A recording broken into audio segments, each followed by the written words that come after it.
Hello friends, நான் USA தமிழன் பேசுகிறேன். இன்றைக்கி ஒரு இன்ட்ரெஸ்டிங்கான டாபிக் பார்ப்போம். டென்சிட்டி ஃபங்க்ஷனல் தியரம், டிஎஃப்டி அப்படின்னா என்ன அப்படிங்கிறது நம்ம தெரிஞ்சுக்கலாம், புரிஞ்சுக்கலாம். இதை புரிய வைக்கிறதுக்கு நான் ஒரு ஆரஞ்சு பேக்கோடு வந்திருக்கேன். நம்ம இந்த ஆரஞ்சு பேக் வச்சு இந்த கான்செப்டை நான் புரிஞ்சுக்கலாம். என்னோட சேனலுக்கு நீங்கள் ஃபஸ்ட் டைம் வந்தீங்கன்னா கண்டிப்பாக சப்ஸ்கிரைப் பண்ணுங்கள். உங்கள் ஃப்ரெண்ட்ஸ்கிட்டையும் போய் ரெக்கமெண்ட் பண்ணுங்கள். அவங்கள இந்த சேனலை பார்த்து பயனடையட்டும். என்னோட வெப்சைட் usatamilian.com, அதை போய் விசிட் பண்ணுங்கள். அங்கே நிறைய டாபிக்ஸ் நான் கேட்டகரைஸ் பண்ணி வச்சுருக்கேன். உங்களுக்கு சூப்பர் ஹெல்ப்ஃபுல்லாக இருக்கும். என்னோட தமிழ் சயின்ஸ் கம்யூனிட்டி வாட்ஸ்அப் சேனலோட லிங்க் நான் பின் கமெண்ட்லையும் டிஸ்கிரிப்ஷன்லையும் போடுறேன். அதை ஃபாலோ பண்ணிட்டு ஜாயின் பண்ணுங்கள். அங்கே நிறைய நாலேஜ் நீங்கள் கெயின் பண்ண முடியும். நிறைய பேர்கிட்ட நீங்கள் இன்ட்ராக்ட் பண்ண முடியும். உங்கள் கொஷின்ஸ் எல்லாம் நீங்கள் கேட்கலாம், ஆன்சர்ஸ் கிடைக்கும். நானும் உங்கள்கிட்ட சில விஷயங்கள் கற்றுக்க வாய்ப்பு இருக்குது. சரி, நம்ம வீடியோக்குள்ளே போகலாங்களா? ஓகே.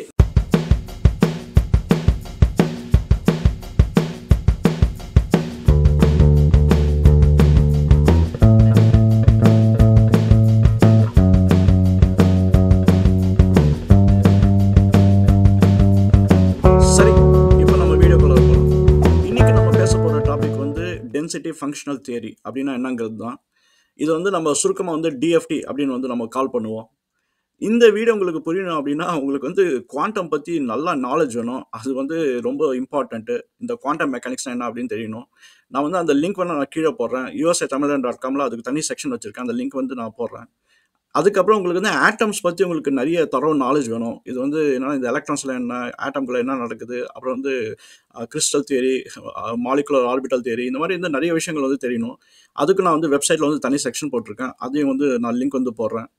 இதுக்கப்புறம் நீங்கள் ஷோடிங்கர்ஸ் கேட் அப்படின்ற நான் ஒரு வீடியோ போட்டிருக்கேன். அந்த வீடியோ போய் கண்டிப்பாக பாருங்கள். ஏன்னா அது சூப்பர் இம்பார்ட்டன்ட் இந்த வீடியோ நீங்கள் அண்டர்ஸ்டாண்ட் பண்ணுறதுக்கு.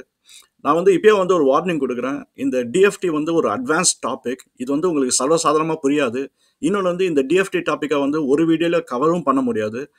இந்த வீடியோவில் நான் ஒரு ஹை லெவல் கொடுக்குறேன். ஸோ உங்களுக்கு புரிஞ்சுக்கலாம். நீங்கள் போய்ட்டு கண்டிப்பாக ஃபார்முலாஸ் பார்க்கும்போது உங்களுக்கு கொஞ்சம் தெளிவு கிடைக்கும். ஆனால் இந்த டிஎஃப்டி பற்றி வீடியோ போடனாலே ஒரு பெரிய சீரியஸே போடலாம். அவ்வளோ காம்ப்ளிகேட்டடான டாபிக். ஸோ நீங்கள் என்னென்னா, இந்த வீடியோ புரியல அப்படின்னா மறுபடியும் ரிப்பீட்டடாக பாருங்கள். உங்களுக்கு புரியறதுக்கு வாய்ப்புகள் இருக்குது. நம்ம ஃபஸ்ட்டு ஒரு ஆட்டமோட பிஹேவியர் நம்ம அண்டர்ஸ்டாண்ட் பண்ணிக்கலாம். அண்டர்ஸ்டாண்ட் பண்ணிவிட்டு அதுக்கப்புறம் நம்ம அந்த டென்சிட்டி ஃபங்க்ஷன் தியரிக்குள்ளார நுழையலாம். இப்போ இந்த ஆரஞ்சு பழம் நம்ம எடுத்துப்போம். இது ஒரு ஆட்டம் அப்படின்னு எடுத்துக்கலாம். இந்த ஆட்டமில் இந்த ஆரஞ்சு நியூக்ளியஸ் அப்படின்னு வச்சுக்கலாம். இந்த நியூக்ளியஸ்க்கு வெளியில் எலக்ட்ரான்ஸ் சுற்றிட்டு இருக்கு. அது என்ன ஆட்டமாக இருக்கட்டும், அது எலக்ட்ரான்ஸ் சுற்றிட்டு இருக்கு. ஆனால் குவாண்டம் இன்டர்பிரேஷன் பிரகாரம் அது சுற்றலை. அது என்னென்னா ஒரு வேவ் ஃபார்மேட்டில் இருக்குது. ஸோ எலக்ட்ரான்ஸ் எங்கே வேணால் இருக்கலாம். ஒரு டைமில் நீங்கள் பார்த்தீங்க அப்படின்னா அந்த பொசிஷனை நம்ம டிட்டர்மைன் பண்ண முடியாது. அதுதான் ஹைசன்பர்க் அன்சர்டனிட்டி பிரின்சிபலில் நம்ம பார்த்தோம். நான் அந்த லிங்க் நான் கீழே போகிறேன். கண்டிப்பாக போய் பாருங்கள். ஸோ இப்போ என்னென்னா, இந்த ஆட்டமில் இருக்கிற ஒரு சேலஞ்ச் என்னென்னா, நம்ம எலக்ட்ரான்ஸ் நிறைய இருக்க இந்த வேவ்ஸ் நிறைய இருக்கும். அதனால் ஒரு எலக்ட்ரானோட பொசிஷன் எங்கே இருக்கும் அப்படின்னு சொல்கிறது ரொம்ப கஷ்டமாக போயிடும். ஸோ இதை தான் ஷோடிங்கர் அவர் ஈக்குவேஷன் சால்வ் பண்ணார். ஷோடிங்கர் என்ன சால்வ் பண்ணார் அப்படின்னா, இந்த ஒரு வேவ் ஈக்குவேஷன் அப்படின்னு அவர் கொடுத்தாரு. அந்த பர்பஸ் என்னென்னா, உங்களுக்கு இந்த வேவ் ஈக்குவேஷனில் அடுத்து என்ன பொசிஷனில் இருக்கலாம் இந்த எலக்ட்ரான்ஸ் அப்படிங்கிறது சால்வ் பண்ணுறது தான் ஷோடிங்கரோட ஈக்குவேஷன். அவரோட inspiration Newton second law. Newton second லாவில் என்னென்னா, இந்த ஃபிசிக்கல் ஆப்ஜெக்ட் ஒரு ட்ரெஜெக்டரியில் போயிட்டு இருந்ததுன்னா அந்த ஆப்ஜெக்ட்டுக்கு அடுத்த பொசிஷன் என்னவா இருக்கும் அப்படின்னு சொல்லி நியூட்டன் செகண்ட் லா வச்சு நம்ம சால்வ் பண்ண முடியும். ஷோடிங்கரும் அதே அப்ரோச் எடுத்து அவர் குவாண்டம் லெவலில் சால்வ் பண்ணார். இந்த வேவ் அடுத்து எங்கே இருக்கும் அப்படின்ட்டு அதை கண்டுபிடிக்க தான் அவர் வேவ் ஈக்குவேஷன் அப்படின்னு கொடுத்தாரு. இப்போ இந்த ஆட்டமில் என்ன நடக்குதுன்னு நம்ம பார்ப்போம். இப்போ இந்த நியூக்ளியஸ் வெளியில் எலக்ட்ரான் சுற்றிட்டு இருக்கு. இப்போ ரெண்டு ஃபோர்ஸஸ் இதில் ஆக்ட் ஆகிட்டு இருக்கு. ஒன்று நம்ம கைனட்டிக் எனர்ஜின்னு ஒன்று சொல்லுவோம். இன்னொன்று பொட்டன்ஷியல் எனர்ஜி அப்படின்னு சொல்லுவோம். ஆனால் நீங்கள் எந்த பார்வையிலேருந்து பார்க்குறீங்க அதை பொறுத்து தான் இருக்கு. இப்போ நியூக்ளியஸ் பார்வையிலேருந்து நீங்கள் வெளில பார்த்தீங்க அப்படின்னா எலக்ட்ரான்ஸ் மோஷனில் இருக்குது. அதுதான் நியூக்ளியஸ்க்கு தெரியும். ஏன்னா எலக்ட்ரான்ஸ் பார்த்தீங்கன்னா இன்ஸ்டண்ட்டாக அப்டேட் ஆகிட்டே இருக்கும். அதனால் நியூக்ளியஸ் பொறுத்தவரை எலக்ட்ரான்ஸ் ரொம்ப ஹை ஸ்பீடில் போயிட்டு இருக்கு. எலக்ட்ரான் பார்வையிலேருந்து நீங்கள் பார்த்தீங்க அப்படின்னா நியூக்ளியஸ் ஸ்டேபிளாக இருக்குது. அதாவது ஒரே இடத்துல உட்காந்துட்டு இருக்கு, ஸ்டாட்டிக்காக இருக்குது அப்படின்றது தான் எலக்ட்ரான்ஸோட பார்வையிலேருந்து அது தெரியும். இன்னொரு விஷயம் என்னன்னா, இந்த எலக்ட்ரான்ஸ் நிறைய எலக்ட்ரான்ஸ் கூட சுற்றிட்டு இருக்கு. அப்போனா இந்த கூலம்ஸ் லா பிரகாரம் ஒரு எலக்ட்ரோஸ்டாட்டிக் ரிப்பல்ஷன் இருக்கும். ஏன்னா எலக்ட்ரான்ஸ் ஒரு நெகட்டிவ்லி சார்ஜ். அப்போனா அதுக்குள்ளே ஒரு எலக்ட்ரோஸ்டாட்டிக் ரிப்பல்ஷன் இருக்கும். அப்போ அந்த இடத்துல ஒரு பொட்டன்ஷியல் எனர்ஜி இருக்கும். அதே மாதிரி இந்த ஆட்டம், அதாவது இந்த நியூக்ளியஸும் இன்னொரு நியூக்ளியஸும் இருக்கும்போது அங்கேயும் ஒரு கூலம்ஸ் லா இருக்கு. அப்படின்னா அங்கேயும் ஒரு ரிப்பல்சிவ் ஃபோர்ஸ் இருக்கும். ஸோ இப்போ பார்த்தீங்க அப்படின்னா, இப்போ ஒரு ஒரு ஆட்டம், இந்த ஒரு நியூக்ளியஸ், ஒரு எலக்ட்ரான்ஸ்ல பார்த்தீங்கன்னா, உங்களுக்கு 2 ஃபோர்ஸஸ் வந்து எப்பயுமே ஆக்ட் ஆயிட்டே இருக்கும். இப்ப நம்ம ஷ்ரோடிங்கர் ஈக்குவேஷன் வந்தோம் அப்டின்னா, அவர் வந்து வேவ் ஃபங்ஷன் அப்டின்னு ஒண்ணு குடுத்தாரு. அந்த வேவ் ஃபங்ஷன் வந்து என்ன சொல்லுது அப்டின்னா, இந்த எனர்ஜி எல்லாம் நம்ம சேர்த்து வச்சு பார்த்தோம் அப்டின்னா, இந்த எலக்ட்ரான்ஸ் வந்து அடுத்து எங்க இருக்கலாம்? அந்த வேவ் வந்து எங்க இருக்கலாம்? அப்டின்னு வந்து பிரெடிக்ட் பண்றது தான் வந்து ஷ்ரோடிங்கரோட ஈக்குவேஷன். அது வந்து நம்ம டிட்டர்மினிஸ்டிக்காவே சொல்ல முடியும். ஒரு நெறைய வேரியபிள்ஸ் இல்ல அப்டின்னா, நான் வந்து இது வந்து எங்க இருக்கலாம் அப்டின்னு. ஸோ, இப்போ இந்த எனர்ஜி கால்குலேஷன் தான் வந்து அதனோட மெயின் கான்ட்ரிபியூட்டர். இந்த ஷ்ரோடிங்கர் ஈக்குவேஷன்ல பார்த்தீங்கன்னா, அத வச்சு தான் வந்து நம்ம வேவ் ஃபங்ஷன் வந்து சொல்றோம். அந்த எனர்ஜி கால்குலேஷன் வந்து என்னன்னா, ஒரு கைனடிக் எனர்ஜி இருக்கு, பொட்டன்ஷியல் எனர்ஜி இருக்கு. இது 2த்தையும் வச்சு தான் அத கால்குலேட் பண்ணி வந்து நம்ம போறோம். இப்போ இன்னொரு சிச்சுவேஷன் வந்து என்ன அப்டின்னா, இந்த ஷ்ரோடிங்கர் ஈக்குவேஷன்ல வந்து நம்ம ஸ்டில் இந்த ஆட்டம் எடுத்தோம்னா, இந்த ஆட்டம்ல வந்து எக்ஸைட்டட் ஸ்டேட் இருக்கு, அப்புறம் கிரவுண்ட் ஸ்டேட் இருக்கு. என்னன்னா, சில எலக்ட்ரான்ஸ் வந்து எக்ஸைட்டட் ஸ்டேட்ல இருந்தா அதனோட எனர்ஜி லெவல் வந்து டிஃபரெண்ட்டா இருக்கும். ஒரு ஆட்டம் வந்து எப்போ எக்ஸைட்டட் ஸ்டேட்டுக்கு போகும் அப்படின்னா, ஏதோ ஒரு எக்ஸ்டர்னல் இன்ஃப்ளூயன்ஸ் வந்து அது வந்து எக்ஸைட்டட் ஸ்டேட்டுக்கு போயிடும். ஆனா, நம்ம இந்த கால்குலேஷன் பர்ப்பஸ்க்காக நம்ம என்ன பண்றோம் அப்படின்னா, கிரவுண்ட் ஸ்டேட் கால்குலேஷன்ல வந்து நம்ம எடுக்கிறோம். அந்த கைனடிக் அண்ட் பொட்டன்ஷியல் எனர்ஜி எடுத்தோம் அப்படின்னா, அப்போ வந்து இந்த ஈக்குவேஷன் வந்து கொஞ்சம் ப்ரெடிக்ஷன் வந்து இன்னும் பெட்டரா இருக்கும். அதனால தான் நம்ம வந்து கிரவுண்ட் ஸ்டேட் அப்படிங்கிறோம். இப்ப இன்னொரு பிரச்சனையும் இருக்கு. இப்ப வந்து இது நியூக்ளியஸ் அப்புறம் நெறைய எலக்ட்ரான்ஸ் இருக்கு அப்படின்னு வச்சுக்கலாம். ஒவ்வொரு எலக்ட்ரானும் ஒவ்வொரு பொசிஷன்ல இருக்கும். ஒவ்வொரு வேவ். இப்ப வந்து என்னன்னா, நம்ம வந்து இண்டிவிஜுவலா ஒரு எலக்ட்ரான் எடுத்தோம் அப்படின்னா, அதுக்கு வந்து ஒரு வேவ் இருக்கும். அந்த எலக்ட்ரான் வந்து 3 டைமென்ஷன்ல நம்ம ரெப்ரசன்ட் பண்ண முடியாது. எக்ஸ், ஒய், இசட் இந்த கோஆர்டினேட்ல வந்து நம்ம வந்து ஒரு ஸ்பேஸ்ல வந்து நம்ம வந்து போட்டுடலாம் அந்த எலக்ட்ரான.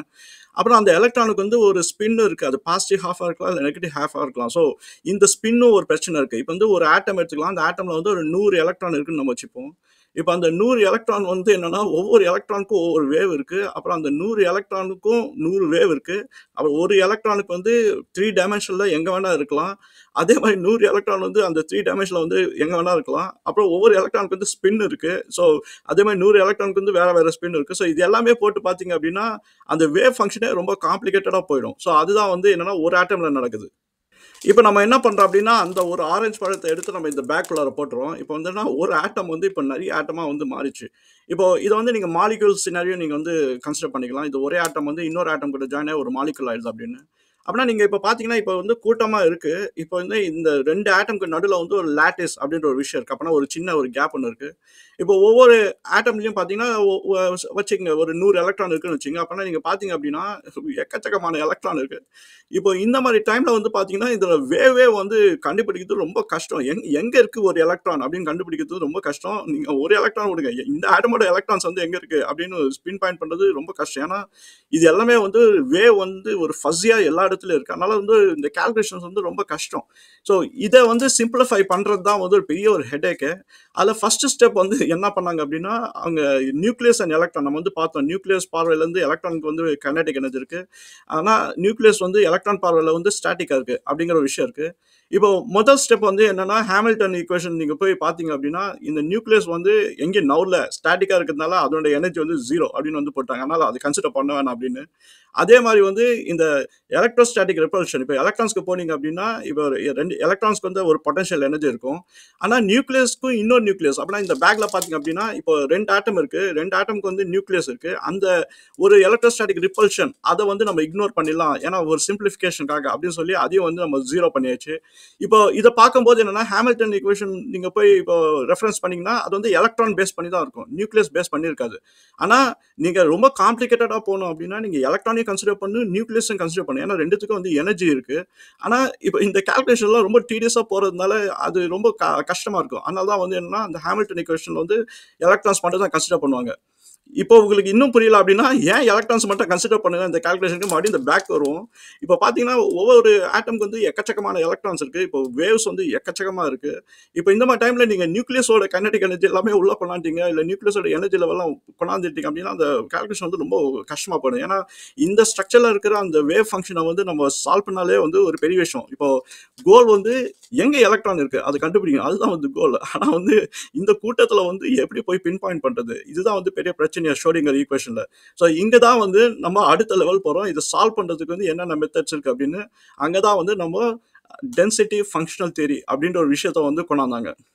இந்த ஷ்ரோடிங்கர் ஈக்குவேஷன் வச்சு இந்த வேவ் ஃபங்ஷன்ஸ் நம்ம அத பேஸ் பண்ணி நம்ம இந்த எலக்ட்ரான்ஸோட பொசிஷன்ஸ் வந்து நம்ம பிரெடிக்ட் பண்ண முடியாது அப்படின்னு சொல்லி என்னன்னா, இந்த கோஹன் அண்ட் ஹோம்பர்க் இவங்க 2 பேர் வந்து ஒரு புது ஸ்ட்ராட்டஜி வந்து பண்ணாங்க. அவங்க தான் வந்து இந்த டிஎஃப்டி அப்படின்ற ஒரு கான்செப்ட் வந்து உருவாக்குனாங்க. அதோட அடிப்படையே வந்து என்னன்னா, நம்ம எலக்ட்ரான்ஸ் வந்து வேவ் ஃபங்ஷன்ஸ் வச்சு கால்குலேட் பண்ணாம, நம்ம வந்து டென்சிட்டி வச்சு பார்க்கணும் அப்படின்றது தான் அவங்களோட அடிப்படையான ஒரு கான்செப்ட். என்னன்னா, இந்த மாலிக்யூல்ஸ்க்கு நடுவுல இல்ல பல ஆட்டம்ஸ்க்கு நடுவுல வந்து எலக்ட்ரான்ஸ் வந்து வேவா போயிட்டுருக்கு.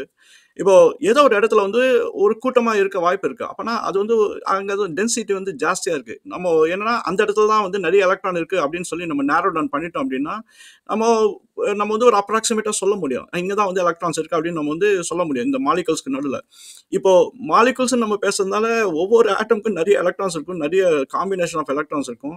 இப்போ நீங்க இது எப்படி பார்க்கணும்னா, இது வந்து மெனி பாடி ப்ராப்ளம் அப்படின்னு சொல்லுவாங்க. ஏன்னா நெறைய எலக்ட்ரான்ஸ் இருக்கு. ஒவ்வொரு எலக்ட்ரானும் வந்து ஒரே மாரியா தான் இருக்கும். ஸோ நீங்க 10 எலக்ட்ரான் எடுத்தாலும் நீங்க அந்த அப்பியரன்ஸ் வைஸ் பார்த்தீங்கன்னா, எலக்ட்ரான் எல்லாமே சேம் தான். அதனால நம்ம டிஸ்டிங்கிஷ் பண்ண முடியாது.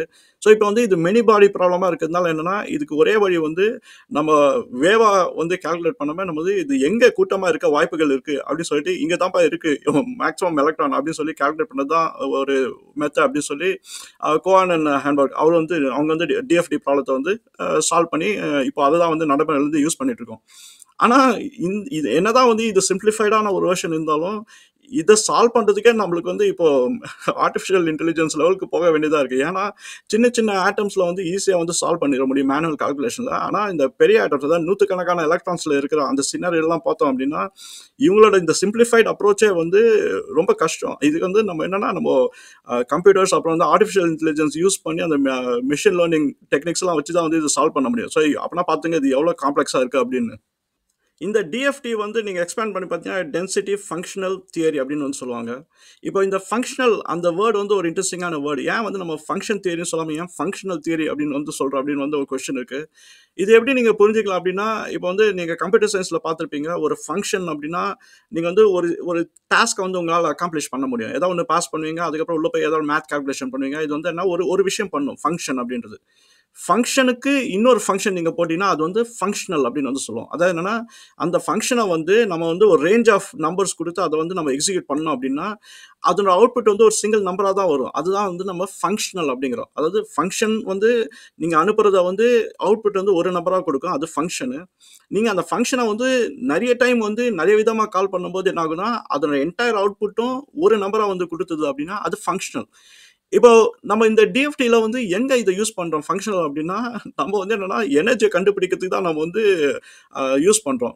ஏன் எனர்ஜிய கண்டுபிடிக்கிறதுக்காக நம்ம யூஸ் பண்றோம் அப்டின்னா, இப்போ நம்ம முதல்லயே பார்த்தோம் நம்ம ஷ்ரோடிங்கர் ஈக்குவேஷன் வந்து அந்த எனர்ஜி லெவல் கால்குலேஷன் வச்சு தான் வந்து அடுத்து எங்க இருக்கு அப்டின்ற அந்த வேவ் பேட்டர்ன் வந்து நம்ம பிரெடிக்ட் பண்ண முடியும். ஆனா, இப்போ இந்த மாலிக்யூல் ஸ்டேட்ல வந்து பார்த்தீங்கன்னா, பல ஆட்டம்ஸ் இருக்கிற ஸ்டேட்ல பார்த்தீங்க அப்டின்னா, எல்லாமே வந்து ரொம்ப ஒரு கான்வல்யூட்டடா இருக்கு. அதனால வந்து எங்க எங்க இருக்க எலக்ட்ரான் கண்டுபிடிச்சா தான் வந்து அதனுடைய எனர்ஜிய வந்து நம்ம கண்டுபிடிக்க முடியும். இத சிம்ப்ளிஃபை பண்றதுக்கு தான் வந்து டிஎஃப்டி அதாவது ஃபங்ஷனல் தியரி வந்து கொண்டாந்தாங்க. ஸோ நம்ம கோல் வந்து என்னன்னா, நம்ம எப்படி வந்து எனர்ஜிய வந்து கால்குலேட் பண்ணணும் அப்படிங்கிறது தான் வந்து கோல். அதுக்கு தான் வந்து அவங்க என்னன்னா 2 தியரம் வந்து ப்ரொபோஸ் பண்ணாங்க. ஃபர்ஸ்ட் தியரம் வந்து அந்த எனர்ஜிய கால்குலேஷன் பண்றது தான். ஸோ இப்ப டிஎஃப்டில வந்து தியரம் 1 நீங்க போய் பார்த்தீங்கன்னா, அது எனர்ஜி வந்து நம்ம கால்குலேட் பண்ணணும். ஆனா அது எப்படி கால்குலேட் பண்றோம் அப்படின்னா, ஃபர்ஸ்ட் வந்து நம்ம ஒரு அந்த எலக்ட்ரான் டென்சிட்டிய வந்து நம்ம கால்குலேட் பண்ணிட்டோம் அப்படின்னா, அந்த எலக்ட்ரான் டென்சிட்டி வச்சு நம்ம ஃபங்ஷனல் டென்சிட்டி வந்து நம்ம கண்டுபிடிச்சுட்டு, அப்போ நம்ம ஃபங்ஷனல் எனர்ஜி வந்து கண்டுபிடிச்சிடலாம். அதுதான் வந்து ஐடியா. ஸோ இதுதான் வந்து ஃபர்ஸ்ட் தியரம். உங்களுக்கு இன்னும் குழப்பமா இருந்தா நான் மறுபடியும் ரிப்பீட் பண்றேன். கோல் வந்து ஒரு ஆட்டமோட கிரவுண்ட் ஸ்டேட் எனர்ஜி வந்து நம்ம கண்டுபிடிக்கணும். அந்த கிரவுண்ட் ஸ்டேட் எனர்ஜி வந்து எப்படி கண்டுபிடிக்கிறோம் அப்படின்னா, நம்ம வேவ் ஃபங்ஷன் வச்சு போனா ரொம்ப காம்ப்ளிகேட்டட். அதனால வந்து என்ன இந்த எலக்ட்ரான் டென்சிட்டி பேஸ் பண்ணி நம்ம வந்து போறோம். இப்போ டென்சிட்டி இருக்கனால எலக்ட்ரான்ஸ் வந்து அங்கங்க வந்து கூட்டமா ஒரு பாயிண்ட்ல வந்து இருக்க வாய்ப்பு இருக்கு. நம்ம என்ன பண்றோம் அப்படின்னா, ஒரு டென்சிட்டி வந்து நம்ம எடுத்து, அத வந்து நம்ம ஒரு நம்பர் வச்சுக்கலாம். அந்த டென்சிட்டி வந்து ஒரு நம்பர் ஒரு எக்ஸாம்பிள் வச்சுக்கங்க. இப்போ அந்த நம்பர வந்து நம்ம ஃபங்ஷனலா நம்ம பார்த்தோம் அப்படின்னா, பல டென்சிட்டிஸ் வந்து வச்சு நம்ம பார்த்தோம் அப்படின்னா, அதுக்கு ஒரு நம்பர் வந்து கிடைச்சிரும். அதுதான் வந்து நம்ம வந்து கிரவுண்ட் ஸ்டேட் எனர்ஜி அப்படின்னு வந்து கால் பண்றோம். ஸோ இதுதான் வந்து ஃபர்ஸ்ட் தியரம். செகண்ட் தியரம் வந்து என்ன சொல்லுது அப்படின்னா, அந்த டென்சிட்டி வந்து எப்படி கண்டுபிடிக்கிறது? அதுதான். ஏன்னா நம்ம கோல் வந்து கிரவுண்ட் ஸ்டேட்ல இருக்கிற அந்த எனர்ஜி எலக்ட்ரான் டென்சிட்டிய வந்து நம்ம வந்து கண்டுபிடிக்கணும். அது எப்படி கண்டுபிடிக்கிறது? அதுதான் வந்து செகண்ட் தியரம் வந்து ஸ்டேட் பண்ணுது. ஸோ இப்ப எப்படி நம்ம அந்த கிரவுண்ட் ஸ்டேட்ல இருக்கு அப்படின்னு நம்ம கண்டுபிடிக்கணும் அப்படின்னா, நம்ம அந்த எலக்ட்ரான் டென்சிட்டி வந்து நெறைய டென்சிட்டிஸ் வந்து எடுப்போம். அதுல பார்த்தீங்கன்னா, ஒவ்வொரு டென்சிட்டிக்கும் ஒவ்வொரு எனர்ஜி லெவல் வந்து இருக்கும். இப்ப கடைசியா பார்த்தீங்கன்னா, ஏதோ ஒரு எலக்ட்ரான் டென்சிட்டி வந்து ஒரு பாயிண்ட்ல வந்து கம்மியான எனர்ஜியா இருக்கும். அப்பன்னா அதுதான் வந்து ஒரு மினிமைஸ்டு எனர்ஜின்னு வந்து சொல்லலாம். அப்பன்னா அந்த டென்சிட்டி தான் வந்து நம்ம நம்ம கிரவுண்ட் ஸ்டேட் எனர்ஜி அப்படின்னு சொல்லி நம்ம கால்குலேஷன்ல வந்து நம்ம எடுத்துக்கணும். ஸோ இதை பேஸ் பண்ணி நம்ம வந்து அந்த ஃபர்ஸ்ட் தியரம் நீங்க போனீங்க அப்படின்னா இந்த மாதிரி நிறைய கம்மியான எனர்ஜிஸ் வந்து நம்ம எடுத்து கால்குலேட் பண்ணோம் அப்படின்னா உங்களுக்கு வந்து அந்த ஃபங்க்ஷனல் எனர்ஜி வந்து கிடைச்சிரும். ஸோ அதுதான் வந்து நம்ம டென்சிட்டி ஃபங்க்ஷனல் தியரி, இது ரெண்டு ரெண்டு தியரம் வச்சு தான் வந்து நம்ம அந்த டோட்டல் கிரவுண்ட் ஸ்டேட் எனர்ஜி வந்து நம்ம கால்குலேட் பண்றோம். உங்களுக்கு புரிஞ்சிருக்குன்னு நினைக்கிறேன். இப்போ நீங்க ஒரு கொஸ்டின் கேட்கலாம். இப்போ வந்து நான் கஷ்டப்பட்டு இந்த எலக்ட்ரான் டென்சிட்டி எல்லாம் கண்டுபிடிச்சு அப்புறம் கிரவுண்ட் ஸ்டேட் எனர்ஜியை வந்து நான் கண்டுபிடிச்சிட்டேன். இதை வச்சு நான் என்ன பண்றது அப்படின்னு வந்து நீங்க கேட்கலாம். நான் வீடியோ ஆரம்பத்தில் வந்து அந்த ஷோடிங்கர் ஈக்குவேஷனோட பர்பஸ் வந்து நான் சொன்னேன். ஷோடிங்கர் ஈக்குவேஷன் வந்து நியூட்டன் செகண்ட் லா மாதிரி குவாண்டம் வேர்ல்டில் வந்து அதனோட ஈக்குவலண்ட். நம்ம என்ன கண்டுபிடிக்கிறோம் அப்படின்னா நம்மளோட அந்த வேவ் ஃபங்க்ஷன் வச்சு அடுத்து எங்க இருக்கும், அதாவது அந்த வேவ் வந்து எப்படி ப்ராக்ரஸ் ஆகுது, எலக்ட்ரான் அடுத்து எங்க இருக்கும் அப்படின்னு ப்ரெடிக்ட் பண்றது தான். இப்போ அதை நம்ம ப்ரெடிக்ட் பண்றதே வந்து எப்படி பண்றோம் அப்படின்னா இந்த எனர்ஜி கால்குலேஷன்ஸ் வச்சு தான் நம்ம வந்து ப்ரெடிக்ட் பண்றோம். ஆனா எனர்ஜி கால்குலேஷன்ஸ் பண்ண போனா ஒரு ஆட்டம்ல நூற்றுக்கணக்கான எலக்ட்ரான் இருக்கு, அதுக்கு அவ்வளோ டைமென்ஷன்ஸ் இருக்கு. அதுக்கப்புறம் நீங்க அந்த ஆட்டமை தூக்கி இன்னொரு ஆட்டம் கூட சேர்த்துட்டீங்கன்னா அது மாலிகுல் ஆயிடும். அப்புறம் அந்த மாலிகுலே வந்து 2-3 ஆட்டம் இருக்கலாம். இப்போ அந்த மாதிரி டைம்ல பாத்தீங்கன்னா எலக்ட்ரான் கிளவுட் நீங்க பாத்தீங்கன்னா உங்களால வந்து சமாளிக்க முடியாது. ஸோ அந்த மாதிரி டைம்ல வந்து எப்படி வந்து ஒரு வேவ் ஃபங்க்ஷனை வந்து உங்களால ப்ரெடிக்ட் பண்ண முடியும் அப்படின்னா இம்பாசிபிள். அதனால தான் வந்து என்னன்னா நம்ம வந்து கொஞ்சம் சிம்பிளிஃபைடா ஒரு அப்ராக்சிமேட் மெத்தட்ல வந்து நம்ம என்ன பண்ணணும்னா டிஎஃப்டி அப்படின்ற ஒரு டெக்னிக்கை யூஸ் பண்ணி நம்ம வந்து ஓரளவு வந்து இந்த மாலிகுலுக்கு வந்து கிரவுண்ட் ஸ்டேட் இதுதான்ப்பா அப்படின்னு சொல்லி நம்ம வந்து ஒரு ஒரு டெசிஷன் வந்து நம்ம வரோம். ஆனா இவ்வளோ சிம்பிளிஃபை பண்ணி அப்ராக்சிமேட்டான ரிசல்ட்டா இருந்தாலும் இந்த கால்குலேஷன்ஸ் வந்து நம்ம ஹியூமன்லேயே நம்ம வந்து பண்ண முடியாது. இது வந்து நம்ம கண்டிப்பா வந்து ஒரு machine learning artificial intelligence use பண்ணி தான் வந்து நம்ம ஒரு மாடலை வந்து நம்ம ட்ரெயின் பண்ணணும். நம்ம ஏஐ மாடலை அந்த மாடல் வந்து அதை பேஸ் பண்ணி அந்த எனர்ஜி டென்சிட்டிஸ் வந்து எங்க இருக்கலாம்னு சொல்லி நம்ம ப்ரெடிக்ட் பண்ணி அதை பேஸ் பண்ணி கிரவுண்ட் ஸ்டேட் கால்குலேஷன் வந்து அது கொடுக்கும். அதெல்லாம் வச்சாதான் வந்து நம்ம வந்து இந்த டிஎஃப்டியே வந்து சக்ஸஸ்ஃபுல்லாக வந்து முடிக்க முடியும். சின்ன சின்ன ஆட்டம்ஸ்க்கெல்லாம் வந்து பாசிபிலிட்டி இருக்கு மேனுவல் கால்குலேஷன். ஆனால் வந்து நிறைய எலக்ட்ரான்ஸ் இருக்கிற இடத்துல வந்து இது வந்து இம்பாசிபிள். அதனால தான் நம்ம வந்து கம்ப்யூட்டர் சிஸ்டம்ஸ் வந்து ஹெல்ப் கேட்டாகணும். ஸோ இப்போ இந்த டிஎஃப்டி இந்த ரெண்டு தியரம் வந்து தான் வந்து என்னன்னா நம்ம அலோவ் பண்ணுது. நம்ம வந்து ஓரளவு வந்து கிரவுண்ட் ஸ்டேட் வச்சு நம்ம எங்க இருக்கலாம், அந்த எலக்ட்ரான் டென்சிட்டி வந்து எங்க அதிகமா இருக்கு அப்படின்றத நம்ம அந்த அப்ரோச் எடுத்து நம்மளால வந்து அந்த எனர்ஜி கால்குலேஷன் வந்து பண்ண முடியுது. இதே நம்ம வந்து பியூர் வே ஃபார்மேட்ல நம்ம ஷோடிங்கர் சொன்ன மாதிரி அந்த வே ஃபார்மேட்ல போயிட்டு கண்டுபிடிக்க ட்ரை பண்ணோம் அப்படின்னா அது முடியாது. அதுதான் வந்து டிஃபிகல்ட்டியே. இப்போ உங்களுக்கு எவ்வளோ புரிஞ்சிருக்குன்னு நினைக்கிறேன் டிஎஃப்டியோட பர்பஸ் என்ன அப்படின்னு. சரி, என்னால் முடிஞ்ச அளவுக்கு நான் உங்களை குழப்பாம டிஎஃப்டினா என்ன அப்படின்னு வந்து நான் புரிய வச்சிருக்கேன்னு நினைக்கிறேன். உங்களுக்கு இந்த கான்டென்ட்லாம் பிடிச்சிருந்ததுன்னா கண்டிப்பாக வந்து சப்ஸ்கிரைப் பண்ணுங்க. என்னோட தமிழ் சயின்ஸ் கம்யூனிட்டியில் வந்து ஜாயின் பண்ணுங்க. உங்களுக்கு சூப்பர் ஹெல்ப்ஃபுல்லாக இருக்கும். நம்ம அடுத்த வீடியோவில் இன்னொரு இன்ட்ரெஸ்டிங்கான டாப்பிக்கோட பார்ப்போம். சரிங்களா? பாய்.